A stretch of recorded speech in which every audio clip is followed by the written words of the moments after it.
Hey guys, welcome back to another podcast. I know last time we promised to do the VHS for the mask, but I decided that maybe we should talk about the VHS tape for Ian's all-time favorite Disney film, which is right in the title. Yeah. If you guessed The Little Mermaid, that is correct. But if you guessed The Lion King, you're wrong.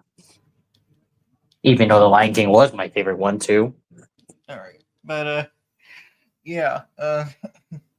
Now we're gonna do this a little bit differently though. Instead of me typing down the supplements, I decided that Duke and I are actually going to talk about it from start to finish.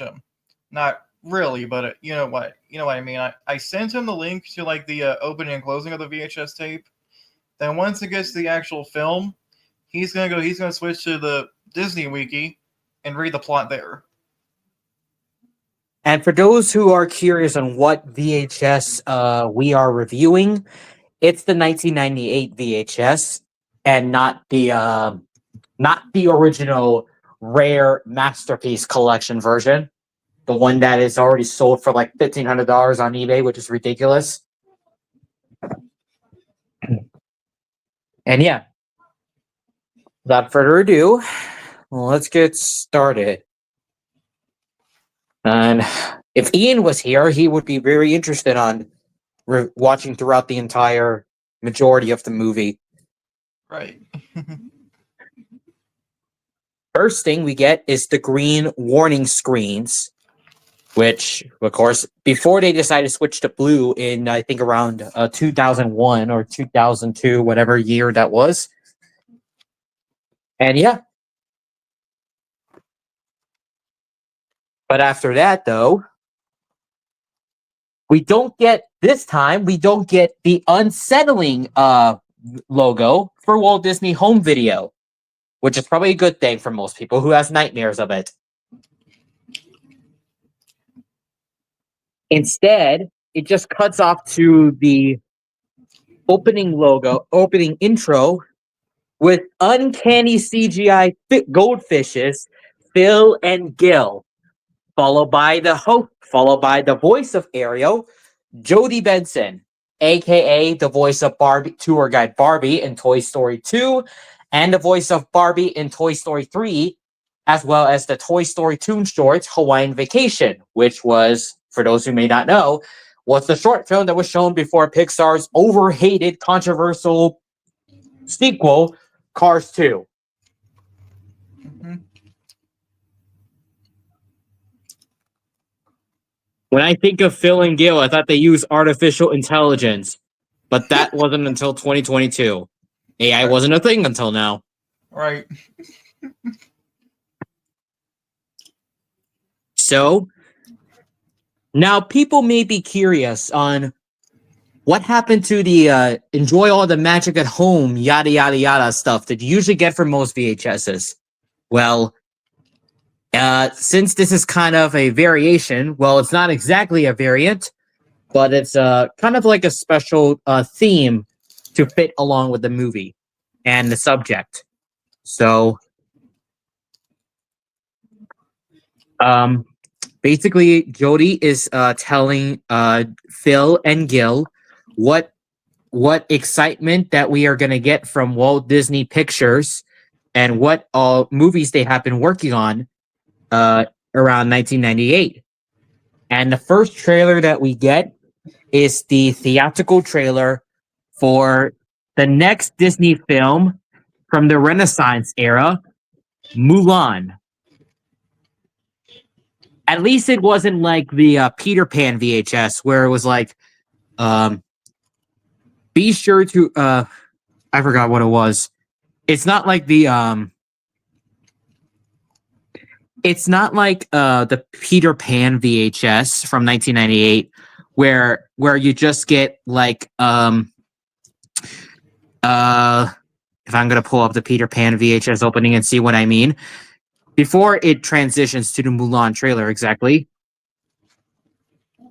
If advertisements cannot get in the way. So basically after the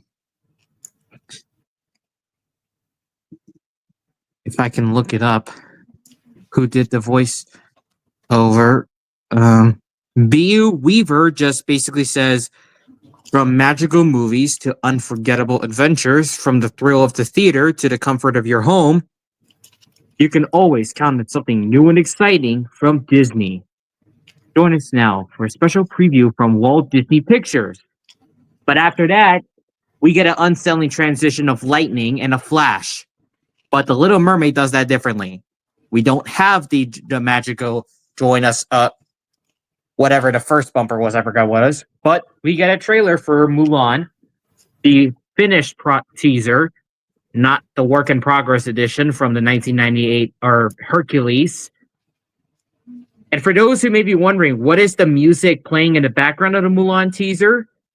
It's actually, you get two pieces, music pieces from different people. One, we get Our Ways Will Part from the soundtrack of Beyond Rangoon by Hans Zimmer, and To the Stars from Dragonheart.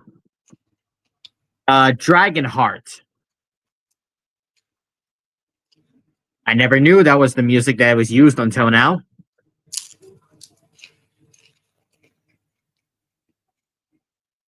One miss from that sword and Luby sushi.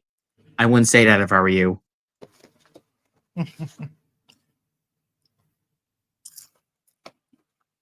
And Mulan already has been a hero that we all know. If you don't count the 2020 remake during the social distancing problem, we don't.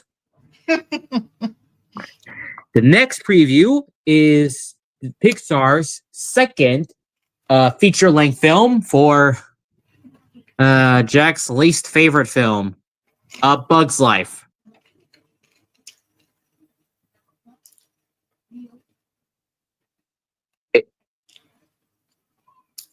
So basically, the teaser showcases all of the characters, the circus bugs, and the protagonist Flick sitting on a leaf.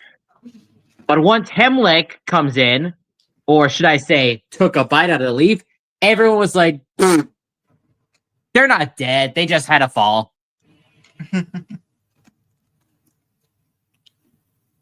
I'm sure they'll be fine. I mean, no bugs are harmed in this production.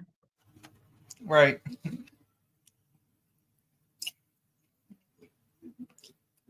A Small World. Oh. Haha. Very funny.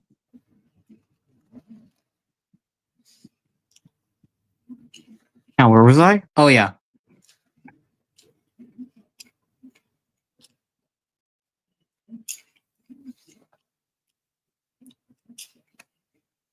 We got more.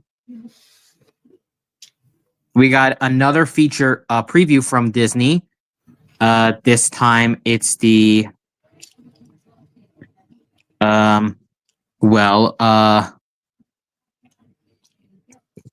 we get a preview from for Disney's 10th masterpiece, 10th animated feature, back when we were not born, Melody Time,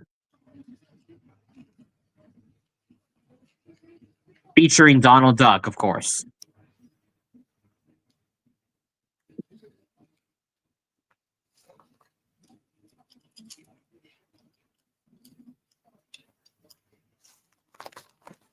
Next up is a preview for something related to Mickey Mouse, which probably shows all of the classic cartoons.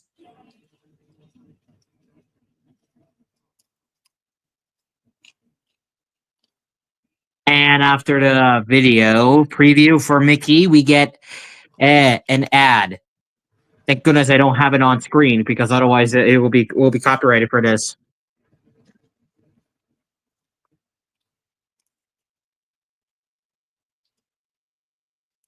I like how in the VHS of the Little Mermaid from 1998, just basically don't showcase all the coming soon to theaters bumpers, and is rather just continues to show Phil and Gil and Jody.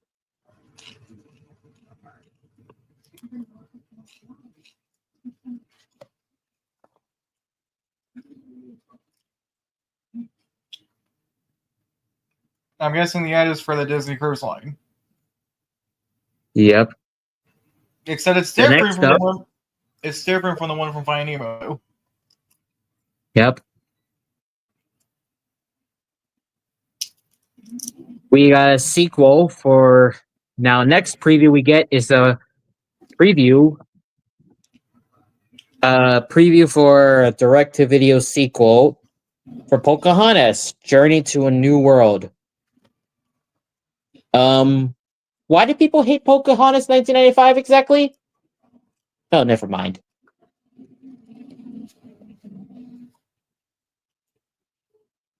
Next up,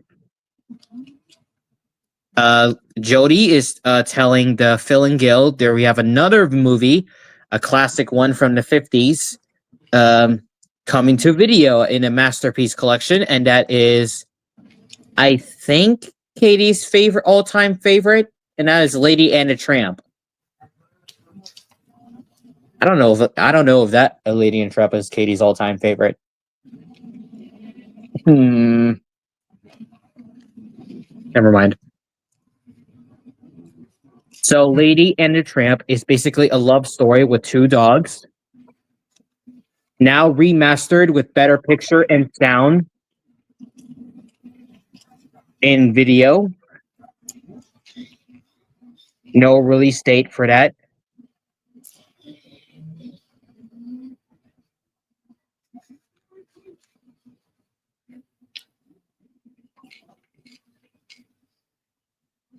We got a preview for Disney Cruise Line. For some reason, it starts like a SpongeBob type of look to it. Yeah. It shows a lot of things happening for Disney Cruise Line. It's definitely different from the one from Finding Nemo. Yep. Before that was a thing.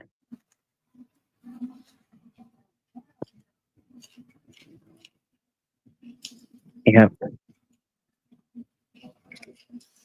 We got Broadway style shows, Walt Disney Theater, dining experience, and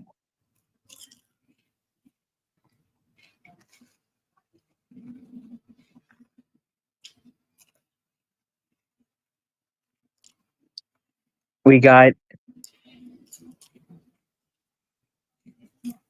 it. And then Jody mentioned that if we like to enjoy Saturday, we have something that is sadly not a thing anymore. Disney's One Saturday Morning on ABC, where we get shows such as Doug, Pepper Ann, and Recess.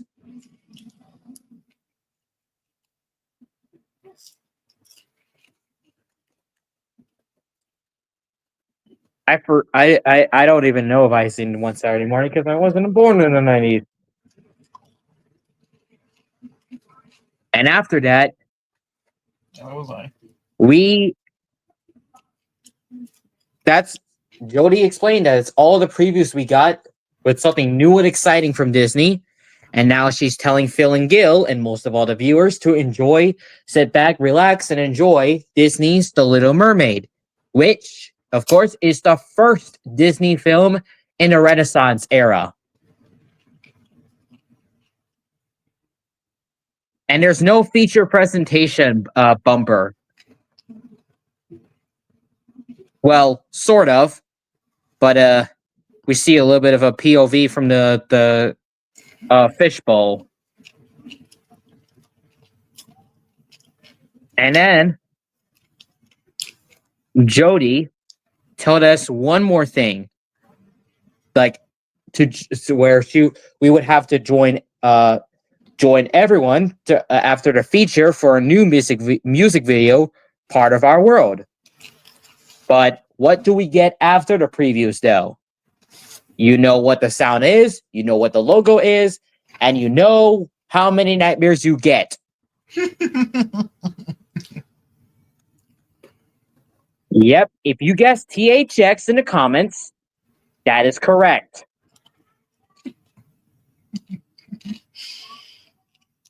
If only Tex was here to keep us company. But he's not, sadly. Not till Toy Story or Monsters Inc. DVDs. Or Monsters Inc. VHS, I mean. But still. And then we got a green screen. Not green screen from behind the scenes featurettes. I mean the actual green screen, which is for a disclaimer. A full screen format disclaimer.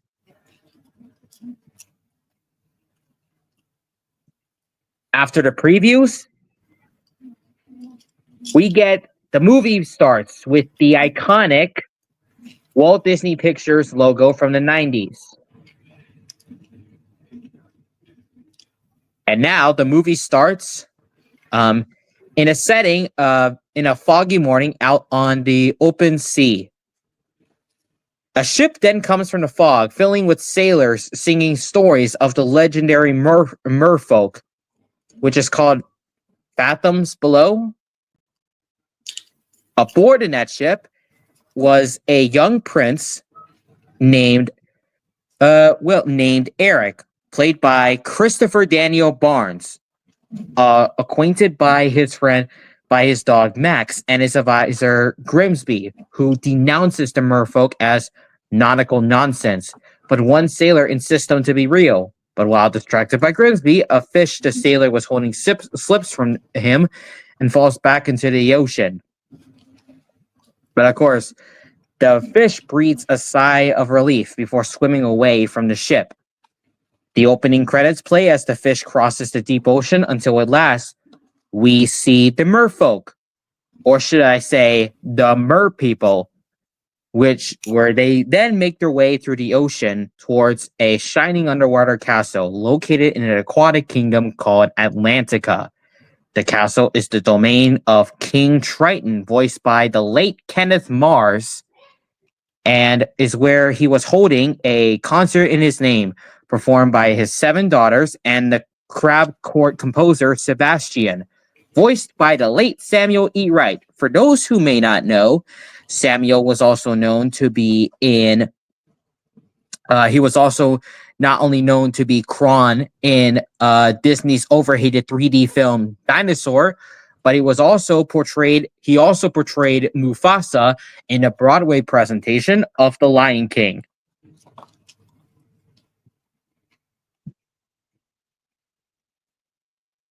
The concert goes as planned very well, but however, it was discovered that Triton's youngest daughter, Ariel, voiced by you know who, Jodie Host or Jodie Bet.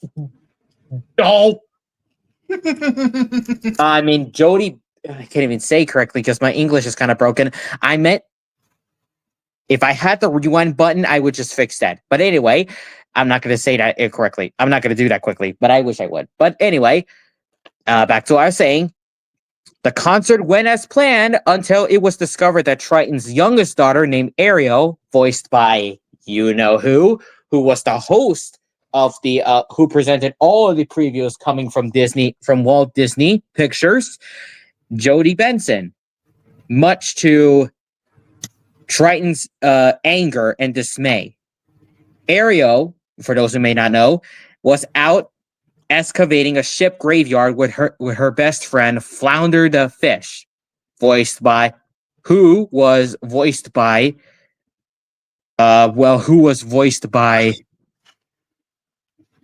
Jacob. He was voiced by Flounder was voiced by Jacob Tremblay. Sorry, I mean Jason Marin, not Jacob Tremblay from the live action remake, who also did Luca. But anyway,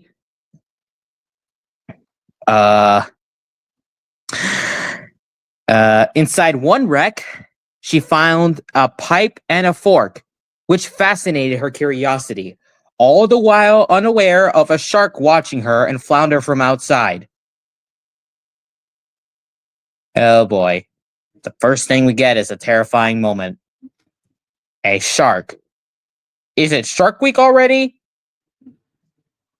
Like, here's the thing. Yes, we all know Bruce from Finding Nemo.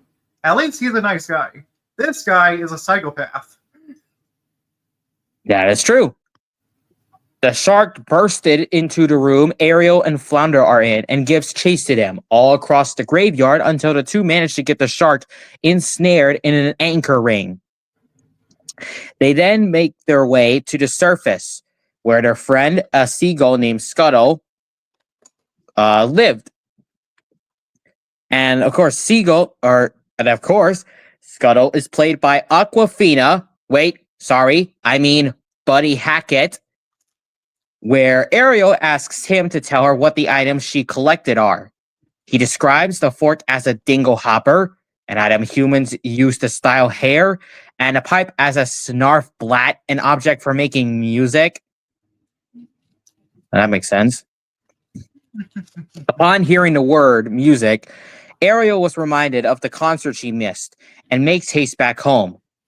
But Ariel, however, failed to realize that she was being watched by two suspicious eels by the names of Flotsam and Jetsam.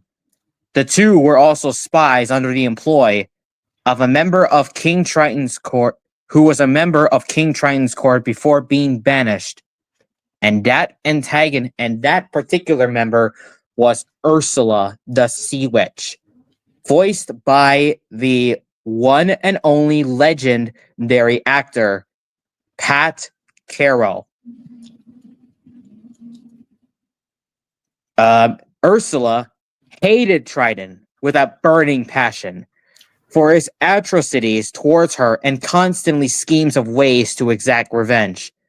The moment Ariel caught her eye, Ursula commanded her cronies to watch her, hoping to use her to get to the king.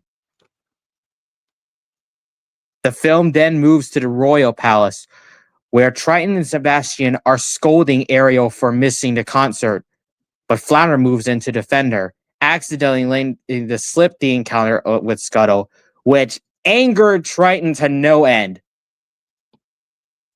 Okay, well, this is escalating very, very quickly. Yep, it had to escalate very quickly. The law of his kingdom forbids going to the surface world for fears of merfolk being caught by humans. Ariel believed that humans are not to be all that bad, which angered Triton even more, to the point of telling her that as long as she is living under his ocean, she'll do what he says and not what she wants, sending her away crying, with Flounder following after. Oh, jeez. That escalated too quickly, but that's not the worst part. And you'll see why just momentarily. When they have left, Triton decided to ask Sebastian if he was too hard on Ariel, to which Sebastian replies, definitely not. Oh, really? Anyway, Sebastian suggested that Ariel needs constant supervision, which gives Triton the idea to send Sebastian to keep an eye on her. He complies with the king's demands, but feels dissatisfied with the idea of tagging along some headstrong teenager. Yep, there we go. However, Sebastian's thoughts are interrupted when he sees Ariel and Flounder swimming off elsewhere, prompting him to follow her. He was led to a hidden grotto where he discovers a variety of human objects scattered together. Still hurt by her father's words and not trusting him, Ariel sings of her collection of human objects and how she desires to visit the world of humans despite what her father had to say of them. The mood is quickly broken by Sebastian crashing in and threatening to reveal Ariel's grotto to the king. Ariel attempted to reason with him, but before anything it could be resolved in a conflict, a large object is seen floating overhead, blocking moonlight from the grotto roof. Ariel, who was being over-curious, swims to the surface to figure out what this massive object was. It proved to be a human ship, shooting fireworks into the night sky. Ariel swims toward the vessel, in spite of Sebastian's protests, and climbs aboard to behold dancing seamen. Ariel learns that the humans aboard are celebrating the birthday of their prince. One creature that catches her eye was, of course, the sheepdog named Max, who takes a liking to Ariel. But however, she was left in a mood when she sees the dog's master, Prince Eric, who receives a large, gaudy statue of himself as a birthday present from Grimsby, who sourly proclaims that he hoped it would be a wedding present. Eric protested that he had just not found the right girl yet, but insists that when he does, it will hit him like lightning. It was then that the sounds of thunder echoed in the distance, followed by an ever-growing gust of wind. That didn't. That just still escalated very, very quickly. Again. We're all right. But once at the shore, Ariel sings of her desire to join Eric's world before fleeing at the sounds of Grimsby and Max approaching. While Ariel sings, Eric only manages to catch a glimpse of her before she leaves. But as Grimsby raises him up, Eric vividly remembers a girl who had saved him and is determined to find her. As Ariel watched them from a nearby rock, Sebastian tells her that the situation must be kept secret from her father. But she did not pay attention. Instead, with vigor and determination, Ariel makes a bold proclamation that she will be a part of Eric's world, which explains that song that we heard earlier. However, what Ariel did not realize is that she was being watched by Ursula's eels. Again. Ursula was gleeful of the situation and eerily looks to a gaggle of polyps in her lair, all former dreamers who came to her power. She then mutters about Ariel becoming a charming addition to the group.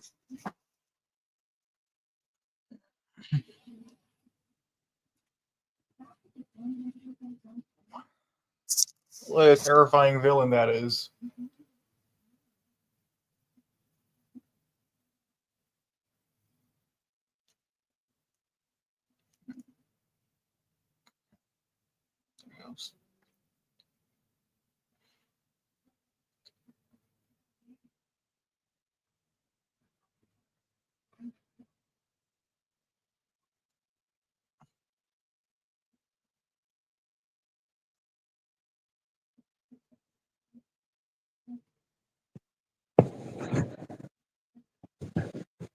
All right. A few weeks later, Ariel spends her time daydreaming of Eric, which piques the curiosity of her father and her sisters, who believe that Ariel is to be in love with another merman. Sebastian was a nervous wreck trying to keep the secret from being found out. Ariel decides that she wants to visit Eric, but he was having none of that. Sebastian attempted to bring her down to earth with a musical number about how the sea is better than the land. Yeah. Sebastian managed to bring many fish together to sing along, but as this party is happening, Flounder shows up and manages to slip Ariel away unnoticed. But by the time the song ended, she was nowhere to be seen. Sebastian was left alone to grumble about her. The royal herald calls for Sebastian to report to the king about Ariel. Sebastian was afraid that Triton figured out what has happened and accidentally slipping the truth during the meeting and is forced to tell the king everything, much to his fury. Oh, no. No. Time out. Something terrible and escalating is about to happen again. I can see that coming. Back at Ariel's grotto, Flounder reveals that he had saved the statue of Eric from the wreck, much to Ariel's delight. But the pleasantries are cut short when Triton arrived at the grotto with Sebastian behind. After a short argument, she confronted her father and tells that Triton that she rescued Eric from drowning to death, and she loved him. Horrified by her words, the enraged Triton confronts Ariel and blasted all of the secret treasures in her grotto, and reduces them to a junk pile with his own trident. After that, he blasted the statue of Eric into pieces. Ariel broke down and began sobbing, causing a now remorseful Triton to leave, feeling extremely regretful, ashamed, and guilty for over what he had done. I mean, at least he felt bad. Yeah, but you can't. People better not say they say that Triton is their least favorite character now. Anyway, a weeping Ariel then told Sebastian and Flounder to leave her alone, not allowing them to comfort her. I mean, I mean, Ariel's not wrong, but still. However, unbeknownst to her, Flotsam and Jetsam entered the grotto and sweet talked Ariel into going to Ursula to achieve her dreams of being with Eric. Dun dun dun, we're doomed.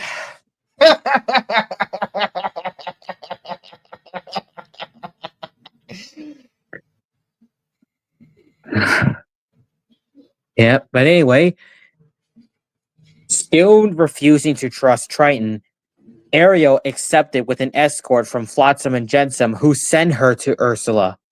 As they leave, Sebastian tries to warn Ariel about Ursula, but she doesn't want to hear as she is still angry with him for telling her father. Flounder and Sebastian follow after Ariel all the way to Ursula's lair. Ursula comforts Ariel and explains that she can grant Ariel's wish to be human for 3 days, but she must give Eric the kiss of true love before the sunset on the 3rd day, or else she belongs to Ursula. That's not fair. That's the worst deal I heard. Flotsam and Jetsam then interrupted Flounder and Sebastian, attempting to stop Ariel. In exchange for legs, though, she must give away her voice. Again, why would you do that? Ariel then agrees to these terms and signs the contract, trapping her voice in a necklace Ursula weared and giving her human legs. Once she has been transformed into a human, Sebastian and Flounder escape Flotsam and Jetsam's grasp and helps take Ariel to the surface as she can no longer breathe underwater. After making it to shore, the group then met up with Scuttle on a beach near Eric's castle.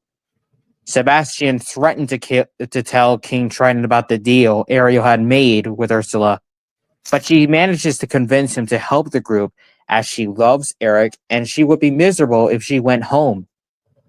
Scuttle then tells Ariel about how to blend in with humans, and the first step is to dress like them. Next, Scuttle takes a portion of a sail and some rope for Ariel to wear, just as Prince Eric arrives at their location. Although Eric does not know she was the girl who had saved his life, he is willing to bring Ariel to the castle to be taken care of, with Sebastian tagging along in a pocket in Ariel's sailcloth. Later, inside the palace, while Ariel is taking a bath, Sebastian was sent through a series of unfortunate events. Hey, this isn't Jim Carrey's series of unfortunate events. Disney Wiki, what are you doing here?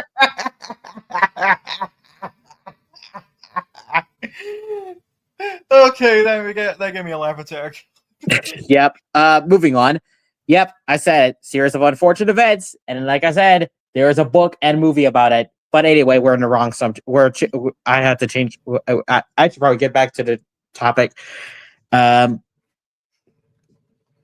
Yep, Sebastian was sent through a series of unfortunate events to the castle kitchen, where he encountered a seafood obsessed chef who attempts to cook him. As this conflict goes on in the kitchen, Ariel meets with Eric and Grimsby, in the dining hall for dinner, where the two men discuss giving Ariel a tour of the kingdom, to which she agrees with. Later that night, Ariel watches Eric play with his dog Max and goes off to bed. Sebastian then discusses plans to get Eric to kiss Ariel, although she does not listen, being too immersed in the human world's splendors. Finally, after Ariel falls asleep, Sebastian tells her she is completely hopeless and drifts off.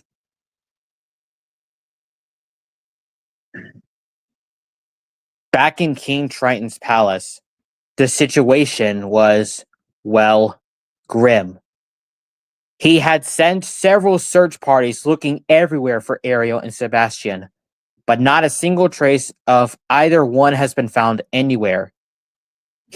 Triton then told a seahorse who was his squire to keep looking and not rest until they were found.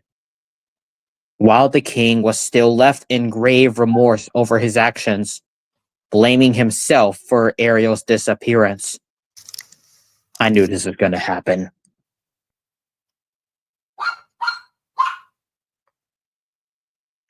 The next morning, or day 2 of Ursula's greedy deal, Ariel and Eric begin their tour of the kingdom, starting with a nearby town.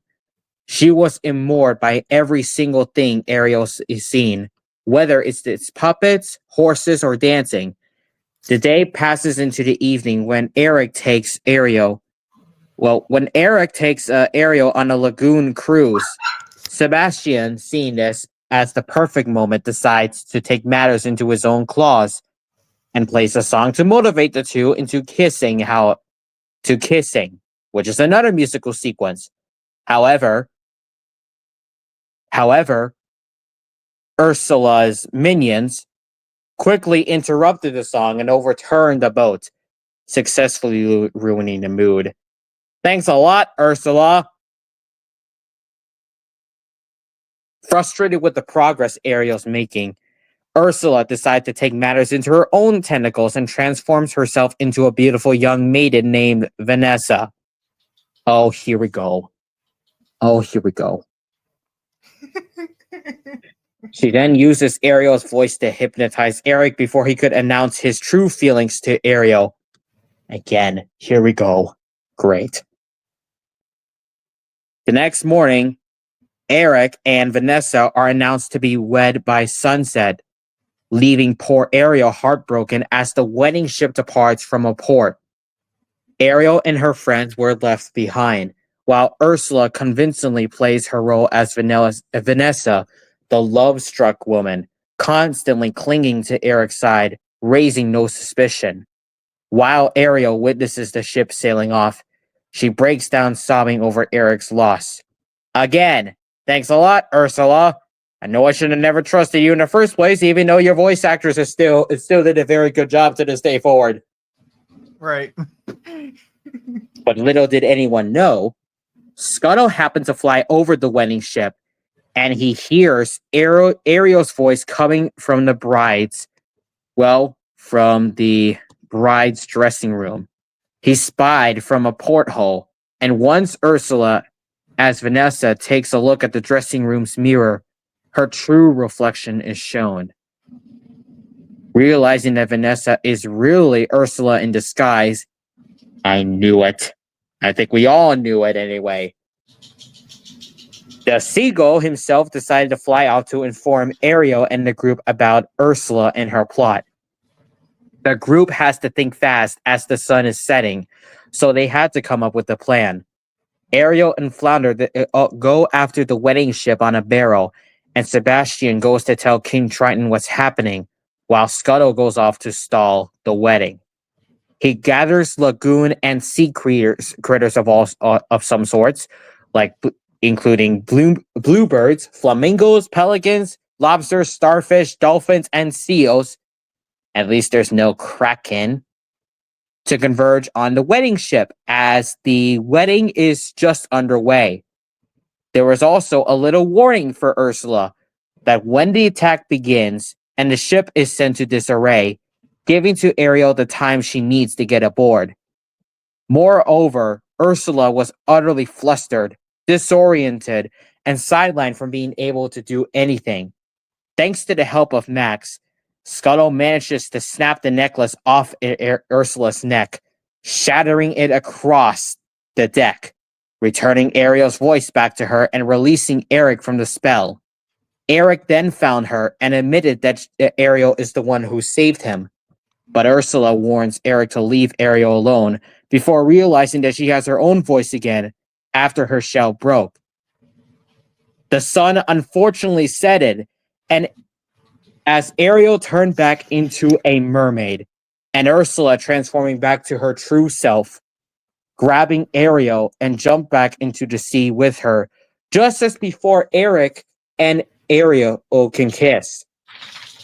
It is not too long before Ursula has Ariel to herself and thinks of her next move and runs into Triton and Sebastian, and a conflict occurs.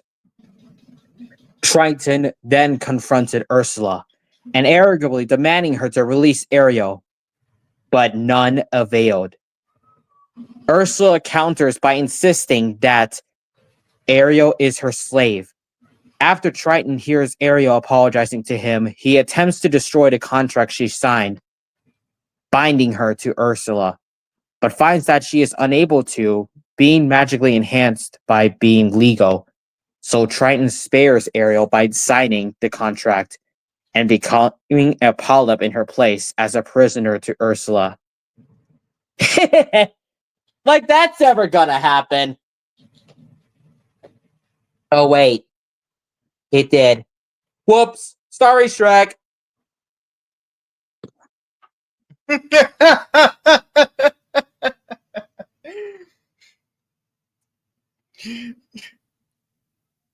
Meanwhile, Eric took a rowboat from the wedding ship heading to Ariel's location to help his endangered love.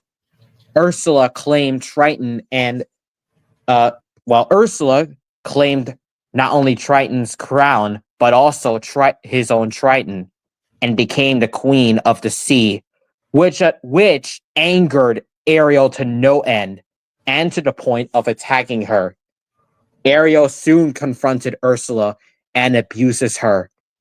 Ursula then attempted to use the Triton to sabotage Ariel, but Eric soon dives into the ocean below underwater and strikes Ursula in the arm with a harpoon. Ariel then reminded Eric to look out, while Ursula commands Flotsam and Jetsam to drown him. Eric unfortunately struggled to swim to shore and attempts to pull himself onto the boat, but was of course pulled down by Flotsam and Jetsam. Witnessing the commotion and to save Eric by coming to his aid, Flounder and Sebastian attacked Flotsam and Jetsam.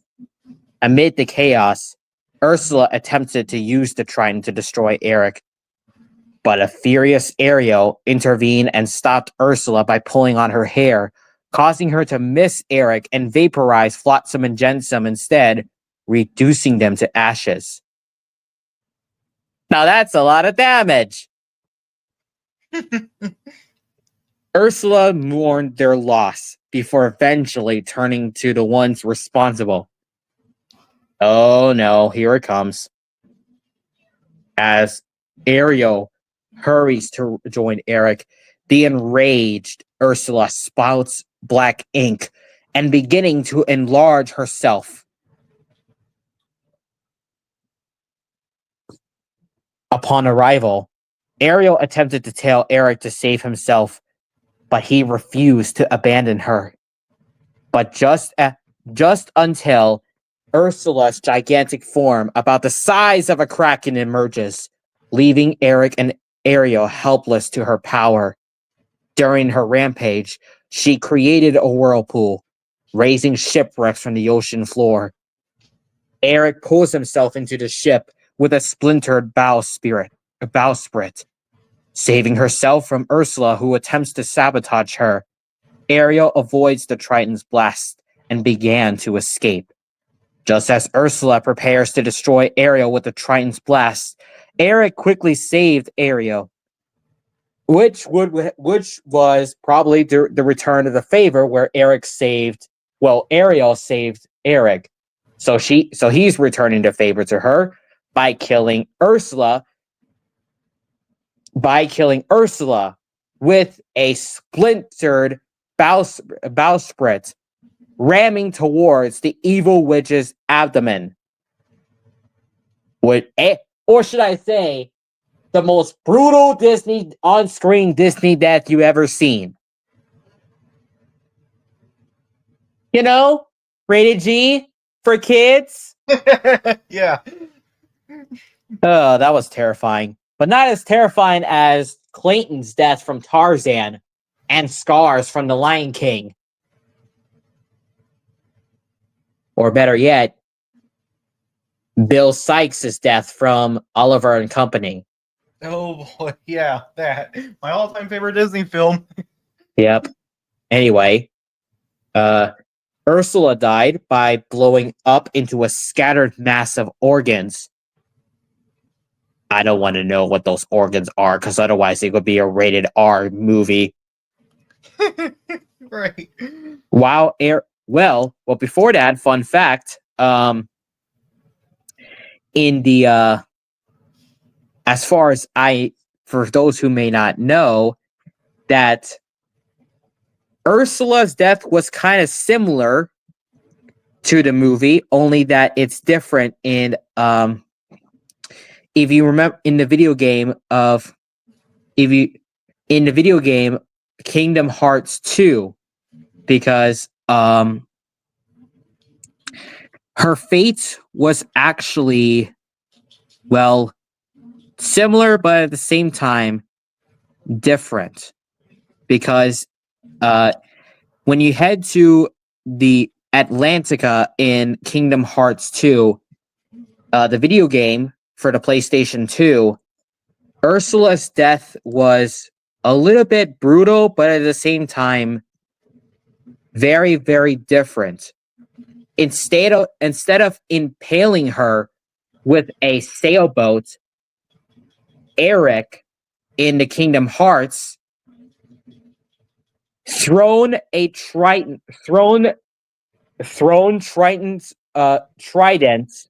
own trident like a harpoon, impaling her through the abdomen.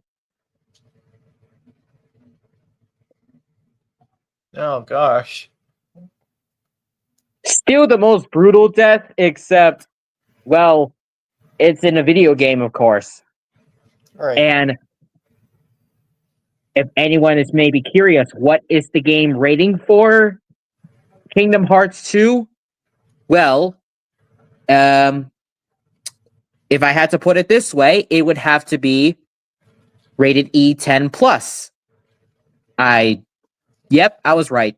Rated E10 plus. But still, I think Ursula's death in Kingdom Hearts 2 is just as brutal as the death that you've seen in the movie just now. Mm-hmm. But yeah. But anyway, I just want to point that out. Anyway, back to the ending of the movie. Back on a surface, Triton then observed Ariel looking at Eric and realizes that she really does love him. And of course, Triton already forgave her for his actions, and I can't hate him for that now. Actually, I will not. I can't, and I won't. Right. Neither. After talking with Sebastian, Triton decided that he has to let Ariel be free to lead her own life, and told Sebastian that he will miss her. He then transforms her once more into a human, but this time, unlike Ursula's deal, it was not temporary, but it was permanent. Triton then sent Ariel to Eric to be together again. Eric then asks her to marry him, to which she agrees, and they finally kiss, immediately wed shortly after. At this ceremony, after Ariel and Eric are married on board the wedding ship. Ariel bids her friends and family, including her 6 older sisters, her father Triton, Sebastian, Flounder, and Scuttle farewell to live her new life in Eric's surface world of humans. But what happened to Chef Louis exactly? Well, as he was chasing down Sebastian with a kitchen knife, once again in an attempt to cook him, Sebastian easily, and I kid you not, easily outsmarting him, which knocked his teeth out. Ouch. But how did Sebastian outsmarted Chef Louis exactly? Using his own bare claw, he cut at the rope, and one of the wooden poles just instantly knocked him in the face, losing his teeth. Chef Louis is probably going to have to see a doctor about that. Oh, wait, he probably can't, because his teeth are gone right now. Yep. After that, the film then ended with the wedding ship sailing away under a rainbow that Triton created with his own Triton, and Ariel and Eric all together lived happily ever after as the screen fades to black and the movie ends. In the VHS version, as the credits are rolling, we get a little something that Jodie Benson had told us before the feature began. We get an end credits. We get part of our part of your world, sung by Jodie Benson, where we not only see footage of the movie, but we also seen Jodie Benson singing along, or singing the vocals, I should say.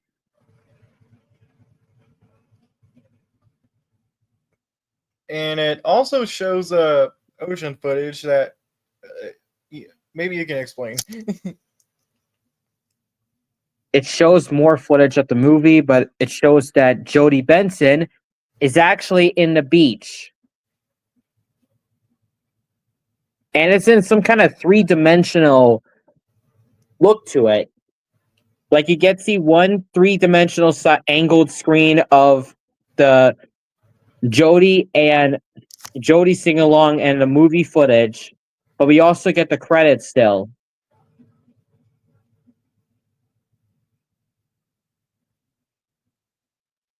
As the song ends and the credits end, we see just a little picture of the soundtrack for The Little Mermaid, now available on Walt Disney Records. But before and after the song, we get a little bit of a transition. Like it's just like the SpongeBob SquarePants movie teaser. I mean, Right. Yeah. I was about to correct you. after the song ended, we see the closing of the Walt Disney Pictures logo. And absolute silence. And yeah, since then, after the movie ended, we get the black screen of death. No extra. Yeah, that's right. No extra features, because the only thing that we get after the feature presentation was just a music video of Jodie Benson singing "Part of Your World," which we already mentioned earlier. Yeah.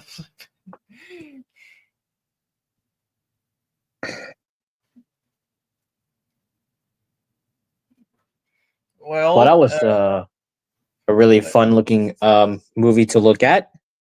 And it wasn't even a live action remake to begin with. Yeah. Anyway, I'm gonna look at my phone now. No, I'm not.